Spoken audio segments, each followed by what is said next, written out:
So we've looked at the complex statute for simple assault.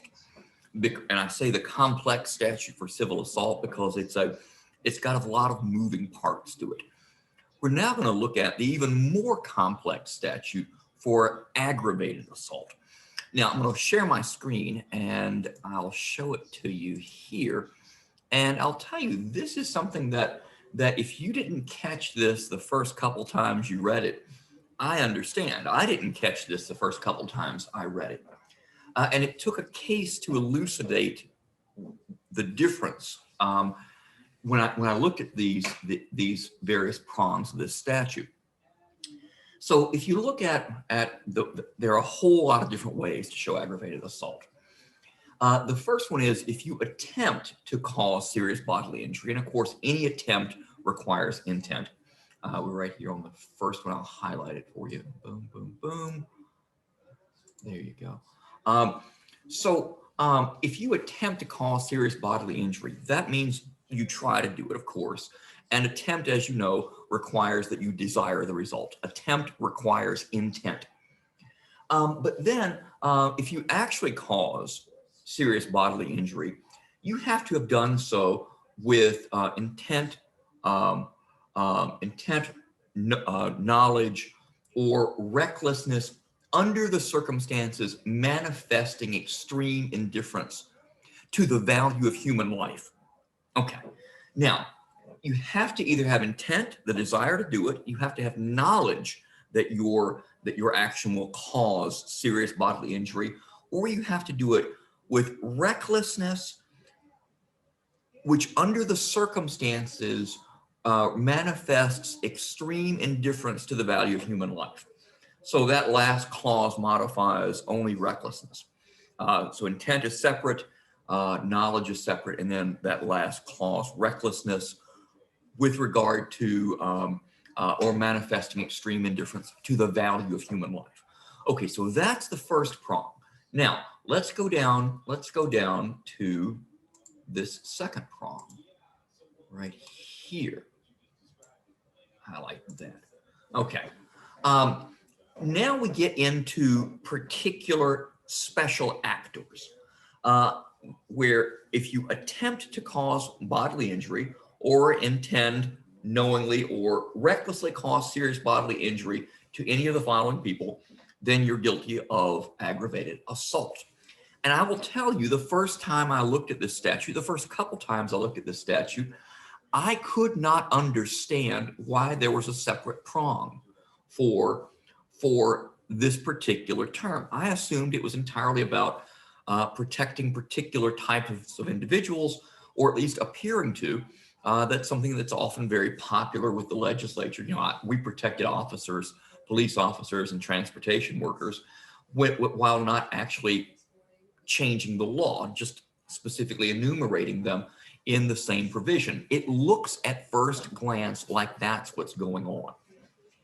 But then when you look at the case law that fleshes this out, you realize prong 2 is actually different than prong 1, and in ways that are kind of hidden. The first parts of it are all the same. If you attempt to cause serious bodily injury to transportation worker or a police officer, then just like in prong 1, you're guilty of aggravated assault. If you intentionally or knowingly cause serious bodily injury to one of these folks, then you're guilty of serious bodily injury. It's that final phrase that's different. And let me highlight that separately. Here we go.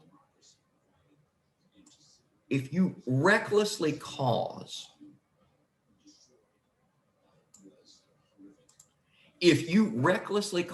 serious bodily injury to any of the folks listed in subdivision C, which we're not looking at, but it's in the next section of the statute, or to any employee of any engaged in public transportation, if you recklessly cause serious bodily injury to any of these folks, then you're guilty of aggravated assault. Now compare that to this. I'm going to highlight this one, and let's do that with green.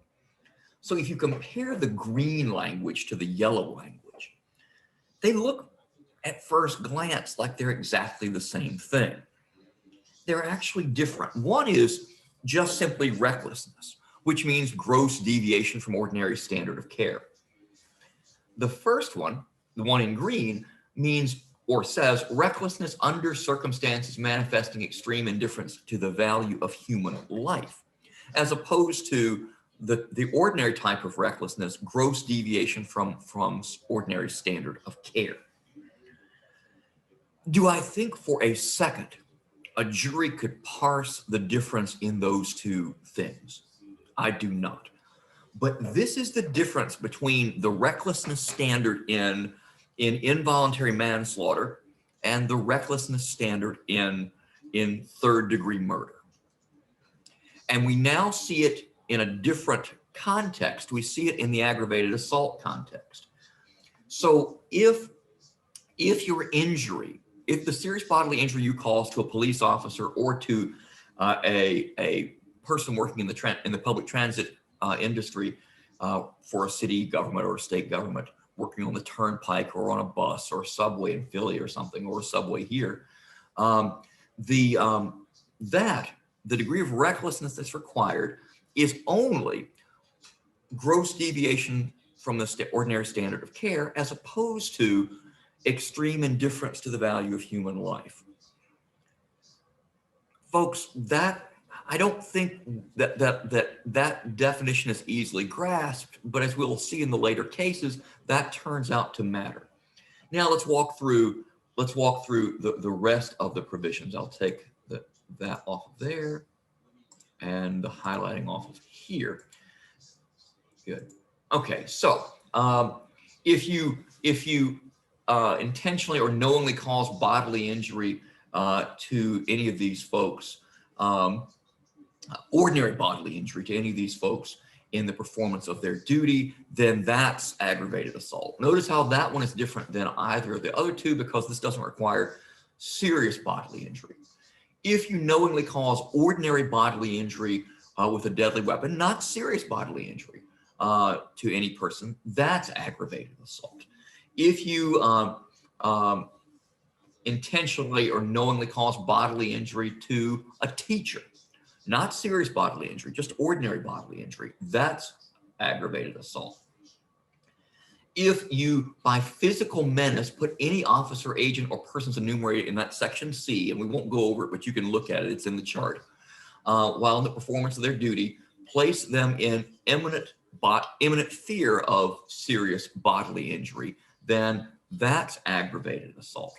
So like you threaten to shoot someone in the arm, that would be who fits into one of the definitions of an employee from subsection C, that's aggravated assault. If you use tear gas against those folks, then that would be aggravated assault. And then in section 8, if you attempt to cause, we know that requires intent, or intentionally, knowingly, or recklessly. This is ordinary recklessness, not the section 2 recklessness that involves or section 1, extreme indifference to the value of human life. Section 8, ordinary recklessness, just like in section 2. If you attempt to cause or intentionally cause, I'll highlight this, attempt to cause or intentionally, knowingly, or recklessly, ordinary reckless from section 2, injury to a child 6 years of age or younger, then that's aggravated assault. Now we come down to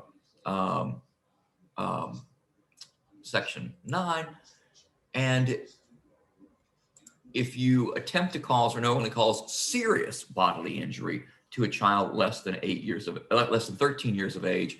So 8 and 9 are different only in that if the child is under 6, any kind of bodily injury with ordinary recklessness will do. With section 9, any kind of recklessness will do, but it has to be serious bodily injury.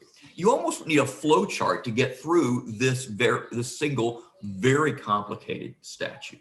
So with that, we're going to then turn to one of the cases that really shows us that the courts take very seriously the jury instructions on this recklessness stuff, but I just can't imagine that it would ever actually make a difference. Well, we'll turn to that in a second.